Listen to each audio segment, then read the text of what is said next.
Hello and welcome to this week's Granny's Garden. Now this week is going to be a little bit different. We're going to be having a look at how it is possible for anyone without any prior knowledge of gardening can start a garden design from scratch with its different rooms, different ambiances and on a very small budget. We're also going to be witnessing the birth of a gardener. So let the story begin. Once upon a time in a far off land, stop there. The once upon a time was actually only 2 years ago, and the far off land is here in Spain. Now, I initially met Ava through our dogs. I kept bumping into her on the country roads. I had my dogs, Boston, the shepherd mix, the well-known by now Lily, the black lab, and my daughter's dog, which is a frequent visitor, Kenya, the fox red lab. Ava had 3 dogs, big powerful dogs. There was Lara, which is the Belgian shepherd, and then she has 2 German shepherds, Sophie and Elsa. So eventually we decided deliberately to meet up every single morning, 8:15, to take the dogs for a walk together. And so the pack was formed. So the dogs loved their morning routine and used to play together and romp together. They got on really, really well together. And so as it happened, did Ava and I. So one day I decided to invite her over to my house outside the dog walking for a cup of coffee. And we had it up there in the porch and she fell in love with the view from the porch. As I said, my garden, the view from the porch is lovely. The view from long distance is lovely as long as you don't get up close and personal. But she fell in love with it. So we got talking about gardening design, basic principles, and she was asking a lot of questions. And it became very clear, very, very quickly, that Ava was no gardener. She couldn't tell the difference between a daffodil and a tulip. I mean, seriously? Yep, seriously. But she could recognise a rose. Will wonders never cease? So all hope was not yet lost. And at that very moment, a spark ignited deep inside Ava's soul. It was the seed of a future gardener being planted. So the following day, she invited me back to her garden. And it was like, gosh, I don't know what the heck it was like. I don't even know how to begin to describe it. There was nothing. She'd been living there for 13 years and there was no garden, nothing. What there was heat. It was the month of July. It was really, really hot, 100 plus. And because there was no shade, no nothing, it felt like a desert. It felt like being inside a fire. And there was nothing to rest your eye on. There wasn't even a green weed to rest your eye on. So where do you begin? This is really beginning a garden from scratch. On the bright side, at least she didn't have to inherit the mistakes of anybody before her. So where do you start? Well, of course, with step number 1, which is always track the sun. You have to track the sun in all parts of the garden, but there's usually a main planting area. So this is probably the most important area to centre on. If you have a normal garden, you'd be probably spend about 3 or 4 days tracking the sun to make sure it's all lotted out. In Ava's case, it was dead easy. The actual planting part all faced south, and there was sun from 10 o'clock in the morning until 10 o'clock in the evening, with not a shade of tree to give any respite whatsoever. So anything planted there was going to have to suck it up. Step number 2 is always work with what you've got. Now in Ava's case, there wasn't a heck of a lot to work with, but there's always something. The position of the house, the perimeter. There was also an exit gate towards the end of the garden. There was a single lonely olive tree that had been planted by the previous owner prior to her living there. And there was a slab of concrete. Yes, you've heard right, a slab of concrete. And on top of this slab of concrete, there was a massive weightlifting machine.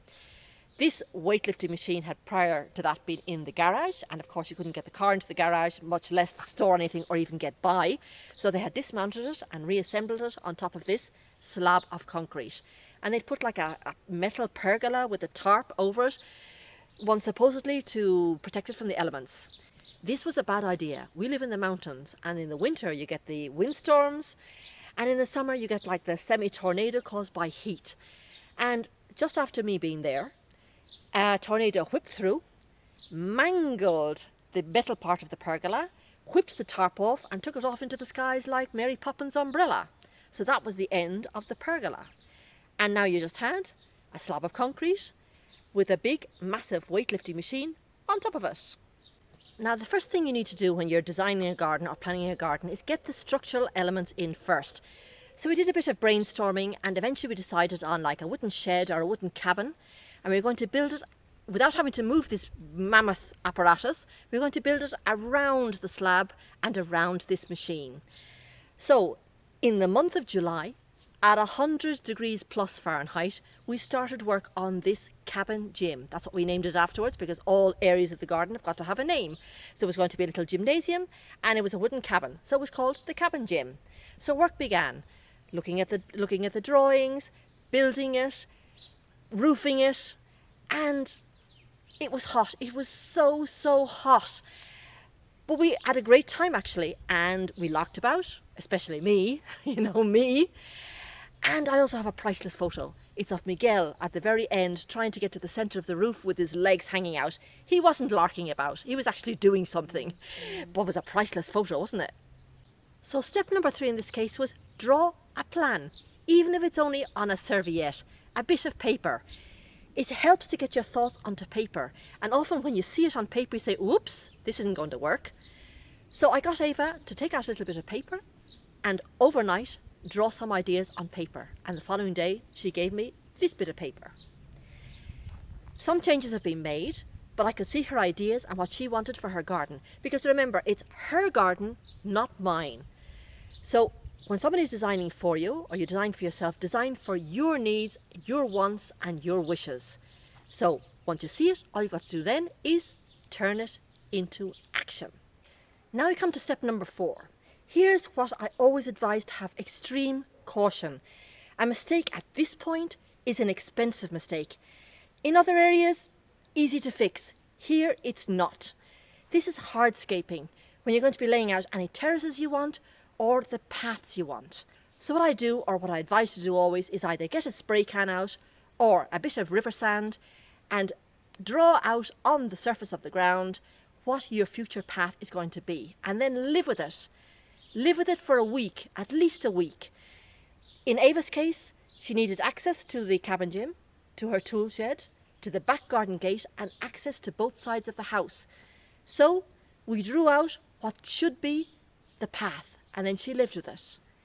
We found in the end that we had to make some minor adjustments to the right-hand side, and then we lived with that for another couple of days, and then once it was fixed, we could actually say, this is the perimeter, this is where I want my path to be, and it's going to be now set in stone. Literally set in stone. She went out into the countryside and got granite rocks about 8 inches, because here you literally fall over granite rocks everywhere you want. You can stub your toe when you're out in the country with the dogs, and started laying out along the path, along the sand path she had made, a little perimeter of granite rocks, and it actually began to look like something.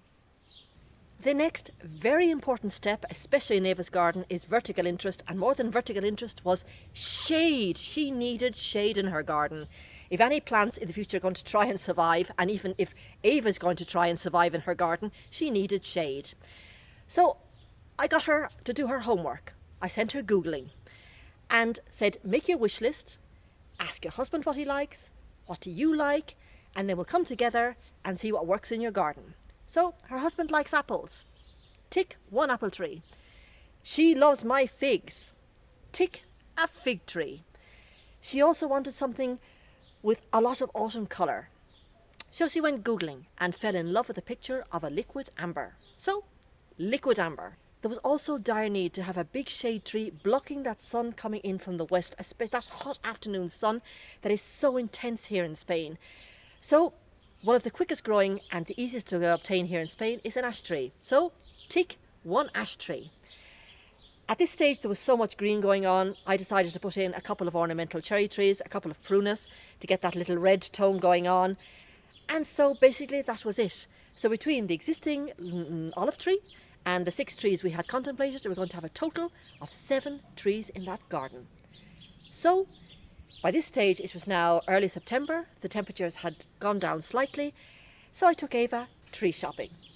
So Ava had her next masterclass, which is how to plant trees of a certain age or size, larger trees with the guarantee of success. Now here in Spain, unless you're looking for specific varieties that are unusual, Larger trees, even the 3-metre trees, are quite cheap, and they deliver them free of charge to your house, normally.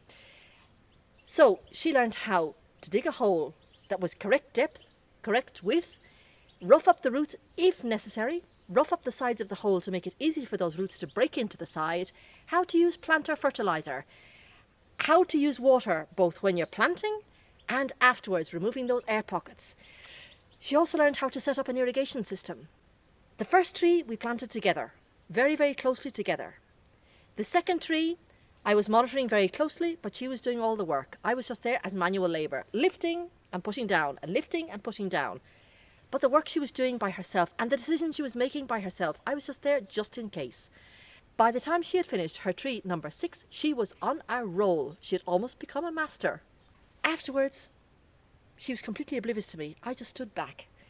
And she was sweaty, she was dirty, and she was just staring at her garden. The transformation that had already taken place. In just one afternoon, the garden had transformed. And we all know the feeling, this swelling feeling inside. I could see it in her face.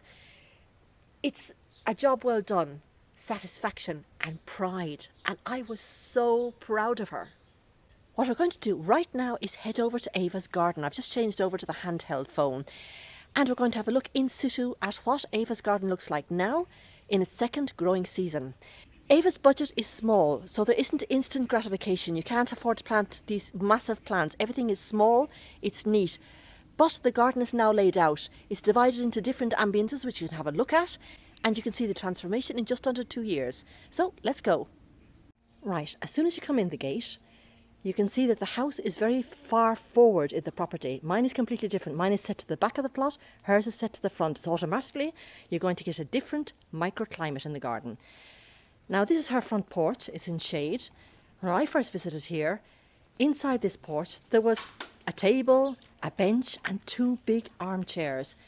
Massive furniture for such a small area, and it makes things look smaller. If you put big, huge furniture into a small space, it looks smaller. So what we did was remove that furniture and put it elsewhere in the garden. And here we've put some nice little containers. Shade containers, obviously. And we planted 2 years ago a very small Aucuba japonica, and it's tripled in size. It's obviously loving its life here. Beside it is an azalea, which again is doubled in size. And then the smaller little planters, these little containers, it depends on the season. Now during the winter, autumn and winter of last year, we had violas and pansies. Now we've got begonias. And there's some obviously coleus, which spend the winter inside and come out here to spend the summer and early autumn. So a complete makeover of this area looks a lot better than it did.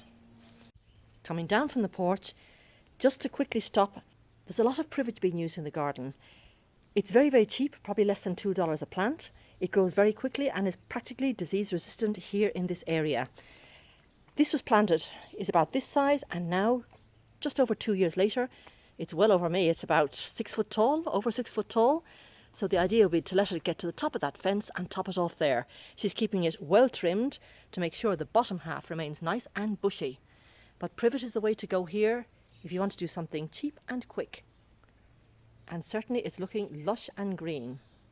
Round to the side of the house is Ava's chill out area. Now, this is where I'm not always in agreement with what designers say. Some designers say you've got to have a chill out area where you've got a fantastic view, etc., etc. Now, I'm not against having different seating areas in the garden. I love different areas to sit in. If I'm just contemplating, if I'm gardening and I'm tired, I just want to sit down, or if I want to read a book. But if it's a chill out area where you're going to be serving teas and coffees, or wines and gin tonics, or even just soda drinks, you need somewhere with direct access to the house. Because if you don't, teetering with trays, with wines and glasses, or teas and coffees and milks and sugar can get very tiring very quickly, and you end up not using it. Then we've got this parasol here, strategically placed to give protection from the south just as it passes through this little area here. Because once it passes the house, then this gives beautiful protection all evening, and it's in the shade. Perfect place for a chill out in Spain. Now Ava, as you remember, we chose a fig tree because Ava loves my figs. So it's the same variety of fig tree. She's going to have some nice figs. And when it gets a bit bigger, she'll be able to sit in her chair, reach up her hand and grab a fig tree straight from the branch. Isn't that nice? So from a design principle, Remember, if you're going to be serving drinks, teas and coffees and using it, really using it, as opposed to just reading a book or having a cup of coffee by yourself, choose well your area, direct access to the house, and shade or sun, depending on the climate. Now we're continuing past the chill out area and we're coming into the back garden, which is the main planting area for Ava. So these are the paths that you saw laid out in sand, and they're now lined with granite rock. And at a future date, what she's going to do is put some weed suppressing membrane down, fill it with gravel, and then put some paving stones in it. To the left, this is going to be the shrub border. So what she's done for the moment, to keep it nice, neat and tidy until such time as this fills out, is just put a membrane down and put some large roundy pebbles to suppress the weeds. At the moment, we've just got a crepe myrtle. She loves crepe myrtles. And it's going to flower for her. This little area gets a good bit of sun, which is great. And then at the very end, where the cabin gym is, this cabin gym protects these little plants from the south-facing sun. So here we've got two little heavenly bamboos, the Nandina, which are cuttings from my garden and are doing really well. You can see the reddish growth is a new growth. The green one is the more established. And they'll grow slowly but surely. They'll grow and get bigger. So if I continue now down the path, we'll continue down this path first. This is the path that takes you straight to the back garden gate, which leads straight out into the open countryside. So this is the famous cabin gym that we built. You can see the apparatus inside there. And there's plenty of room for exercise bicycle, to leave your garden furniture in the winter. Plenty of room indeed for lots and lots of things and lots of storage. So it was definitely a good decision. To the back, there is a tool shed, and then there's direct access to the open countryside.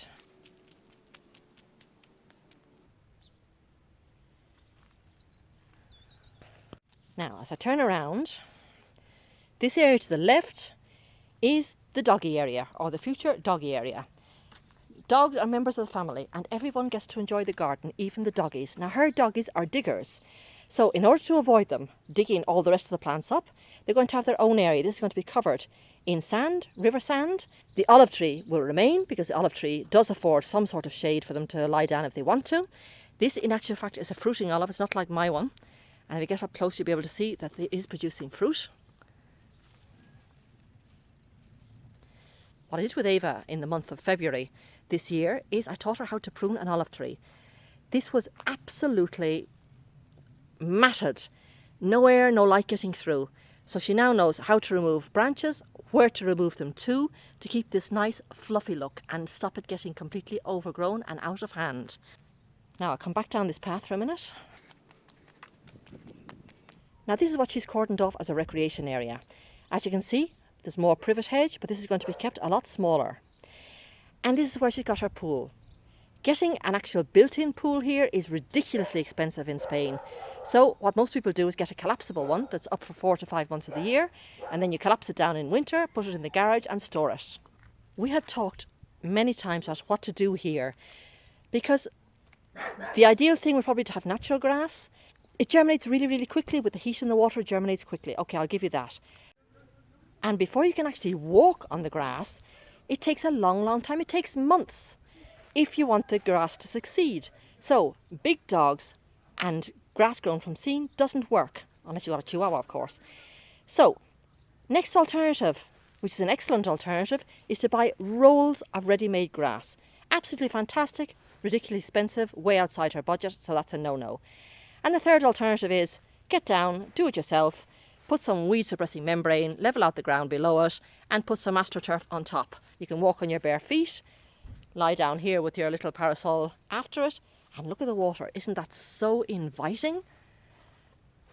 As a matter of fact, Ava and I come here every Thursday and we do a little bit of aqua gym in here. It's absolutely wonderful. And then we dry out there having a little chin wag. Oh, the times we have here. Thursday mornings are a must. Look at that crystal clear water. Isn't that just so inviting? Oh my goodness. Nice temperature, 26 degrees in the morning and 30 degrees in the evening. Ho! Now over to the side of the pool, we have Ava's tree, the one that gives her autumn colour. This is the liquid amber, and it's looking so healthy. Now she treated this. We saw that it was having some chlorosis problems, so she treated it with chelated iron, and it's looking lovely, so healthy. So she's got it back to full health. Now this did suffer an accident in the beginning. Last year when it was still quite small, the 3 boisterous dogs were playing and whacked against this stem, and there was a loud crack, and the crack started at the base of the tree. So what we did, another class, was show how to use tree putty, and it seems to have mended fantastically. I can see that there's a scarring, but it seems to be quite dry. The bark is growing back and it's looking fantastic. So, well done, Ava. Now, round the back of the pool, you can see the next tree we planted. This is the ash. Now, the ash is definitely sleep, creep and leap.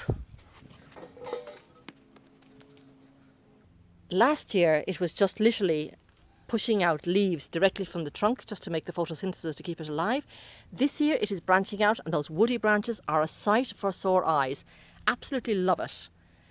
Looking very, very healthy. It's now over, I'd say, 3.5, close to 4 meters tall.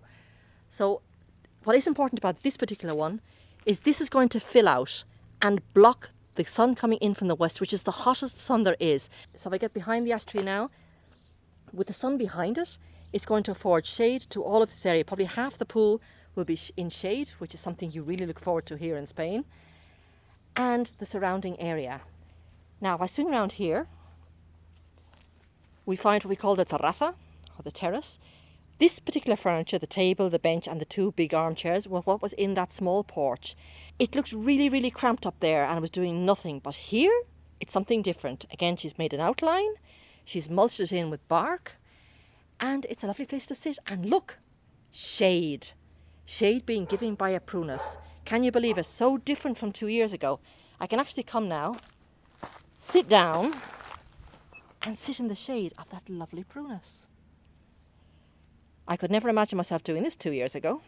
Now, behind the terraced area is again going to be a shrub area. It has to be prepared like the other side with the membrane and with the gravel, and then eventually bit by bit planted up. There's only 2 little, there's a dwarf conifer here, and there is a viburnum tenus which came from my garden. It's a little one, again looking extremely healthy. So this area is going to be again shrub area, and then you've got the little terrace in the middle, the doggy area at the back, the recreation area there, the cabin gym over there, the other shrub border over there, and now we come to her favourite area, which is her mixed border, or her future mixed border. So she's lined it out, she's mulched it, and here we have the apple tree, a prunus, and they're already giving shade. So this was Antonio, her husband Antonio's apple tree, and even though it's a young tree, we're going to get our first apples and they're looking very, very good. Now, Ava babies this tree a lot and comes out every single day. She's turning over the leaves, and the best insecticide ever. Your index finger and your thumb, anything that even looks remotely like an egg or an insect or whatnot, gets squashed or squooshed, and that's the end of it. Looking extremely healthy, because we all know that fruit trees are notoriously difficult regarding insect infestation, and it's very difficult to treat because you can't really use any insecticide if you're going to eat the fruit. So the best thing is manual, and she's doing a great job. So at the moment the shade is here. When the hot sun comes in, that shade is going to change over to this side. You've got the shade from the prunus here, and because the south is behind me, we've got this prunus here, which is also going to offer some shade to this particular area. Now, I said this is a mixed border. It's going to have some small shrubs. This is her pride and joy. This is a variegated hebe, or Veronica. Over there, she's got a variegated euonymus. She's got some annuals, not many. She's also become a dahlia fanatic. Goodness me, somebody who didn't know what even a daffodil was 2 years ago, and now she's a dahlia fanatic. The pom-poms, the cactus. She particularly likes the pom-pom ones. But any dahlia will do for her. We've got a couple of rose bushes there. There's a yellow one here, and there's a red devil over there. Regarding shrubs, as I said, we have the hebe here, which is not going to grow above 3 feet. Then we've got an abelie over there. Now, the abelie, we all know, can get very big and very out of hand, but it is a shrub you can cut back so hard, and it's very easily size controlled. So we can keep it at that 3.5 foot mark without any problems whatsoever. Then we've got some agapanthus. We've got some osteopernum. Last year we planted some celosia, which died off obviously in the winter with the cold here, and then it's reseeded all by itself. beautiful foliage here. It's taken a while this year to kick in. We had a very, very, very cold winter, a very cold spring, and a very cold early summer, so things are a little bit behind. Here you can see some more of her dahlias. And her pom-pom ones, which she loves. She loves her pom-pom. We've got some snapdragons, things that are going to reseed. With regards annuals, we're looking for things that will reseed by themselves. Got some Chinese plumbago here, which again died off completely in winter, but came back without any problem whatsoever. And she's also got a lot of spring bulbs here. My first present to Ava for this garden was 3 sets of 10 bulbs of Dutch master daffodils. It's a bit of tongue-in-cheek, because what I wanted was for her to remember every spring somebody who just 2 years ago hadn't a clue what a daffodil was. And here she is now with her dahlias, with her agapanthus, with her osteopernums, and she knows the name of all of them, how to treat them, how to take care of them, how to apply insecticide, how to apply fungicide, how to detect when something's got chlorosis, how to cure it, how to lay irrigation. Unbelievable. So as I said, it is a small budget. So things are in preparation, like this is in preparation, the paths are in preparation, this has got to fill out, but it's a huge difference from what was literally a desert less than 2 years ago. And the best thing of all is the actual gardener herself. How anybody can come from zero gardening experience to be able to plant, treat, anticipate and design. Well, I take my hat straight off to her. And I think now it's time for Ava and I to have a quick trip over, sit in the chill out and chill out. And I see Ava's here already waiting for me. Hi Ava. Hola a todos. Bueno, ¿qué ¿te tal? gusta tu jardín entonces? Ay, me encanta, me encanta. La verdad que sí, que yo no sabía nada, no sabía diferenciar un narciso de un tulipán. Y ahora, Mírala. menudo trabajo. And here are little doggy babies, our little furry babies. Well, for the moment, I hope you've enjoyed this video. I'm here sitting now in Ava's chill out area, and we're going to have a nice little chin wag and a nice Coca-Cola. And I'll see you next week back in my own garden in Granny's garden. So see you then. Bye bye now. Adios. Adiós. Yo soy hermoso. Adiós. No hermoso, hermoso.